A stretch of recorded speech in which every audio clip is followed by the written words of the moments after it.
নমস্কার। আজ আমরা সম্পূর্ণ একটি নতুন অ্যাওয়ারনেস ভিডিও আপনাদেরকে দেখাতে চলেছি। আপনারা খুব ভালো লাগবে যে যোগব্যায়াম মানুষের কতটা উপকারী এবং যোগব্যায়াম করার জন্য একটা নির্মল পরিবেশের প্রয়োজন রয়েছে। যোগব্যায়াম খালি পেটেই করতে হয়। যোগব্যায়াম করার জন্য একটা সুন্দর শব্দবিহীন পরিবেশ প্রয়োজন এবং সুগন্ধি পরিবেশ হলে আরও ভালো, ন্যাচারাল পরিবেশ হলে আরও ভালো এবং ভোর সকালে উপযুক্ত টাইম বা বিকাল থেকে সন্ধ্যায় উপযুক্ত টাইম, খাওয়ার 4 ঘন্টা পর যোগব্যায়াম করতে হয়। যোগব্যায়ামে করলে সম্পূর্ণ শরীর সুস্থ থাকে। শরীরের সমস্ত অঙ্গ প্রত্যঙ্গ যদি যোগের মাধ্যমে সুস্থ রাখতে চান তাহলে যোগাসন করুন। আজকে আমরা যে সমস্ত যোগাসনটা দেখাবো, সর্বোপরি দেখানো হচ্ছে যে সূর্য প্রণাম।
সূর্য প্রণাম দেখালে সূর্য প্রণামের যা আসনগুলো রয়েছে সমস্ত আসনেরই অংশ থাকবে সূর্য প্রণামে।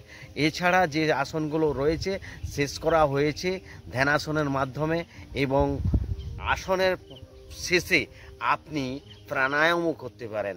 প্রাণায়াম আধ ঘন্টাও করতে পারেন, 1 ঘন্টাও করতে পারেন, কিন্তু প্রথমত আপনি 1 ঘন্টা করবেন না। প্রথমে 2 মিনিট, তারপরে পরপর ধীরে ধীরে আপনি বাড়াবেন। তাহলে কি হচ্ছে, আপনি আপনার শরীরের ভারসাম্যটাকে আরও ভালোভাবে তৈরি করে নিতে পারবেন। একদিনে যদি আপনি 1 ঘন্টা করেন অসুবিধাও হয়ে যেতে পারে। তাহলে দেখুন, আপনি যদি 2 মিনিট থেকে শুরু করেন তাহলে আপনি একদিন 50 মিনিটে পৌঁছে যেতে পারবেন। তাই আপনাদের সকলকে বলা, 8 থেকে 80 সমস্ত জনগণকে বলা যে কি আপনি যোগাসন করলে আপনার শরীরে নিজস্ব ইমিউনিটি পাওয়ার তৈরি হয়ে যাবে আর আপনি সুস্থ থাকবেন। তাই সকল প্রকার রোগ মুক্তির একটাই ওষুধ, তা হচ্ছে যোগাসন করুন। প্রথমে পদ্মাসন,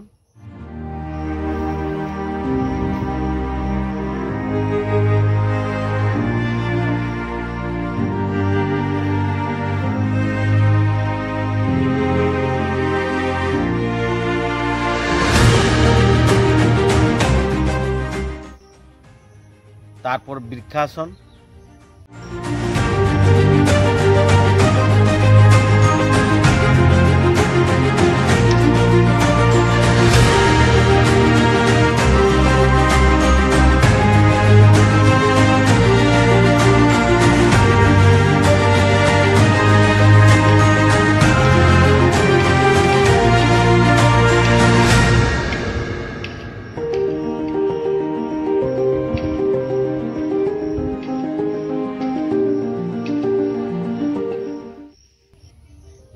তারপর ত্রিকোণাসন,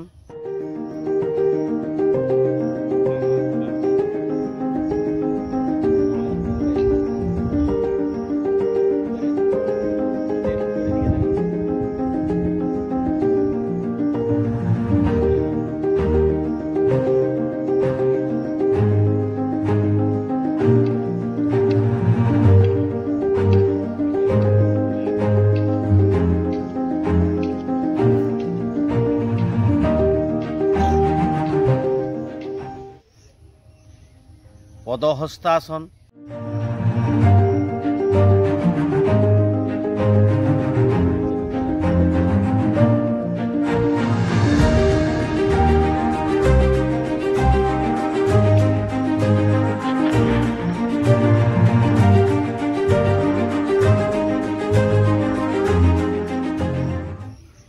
ভুজঙ্গাসন,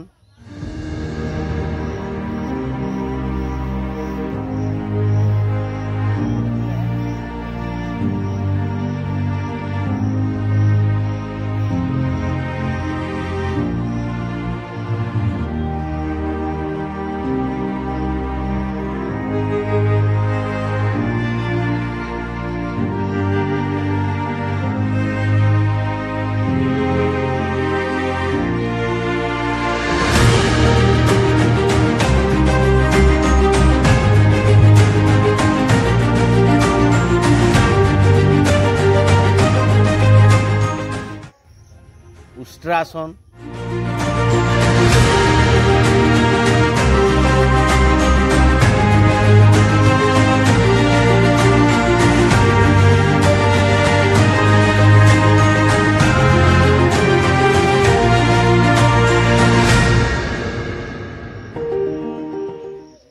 প্রাণায়াম। 3টি প্রাণায়াম মূলত করা আমাদের একান্ত জরুরি। এই 3টি প্রাণায়ামের মধ্যে কপালভাতি,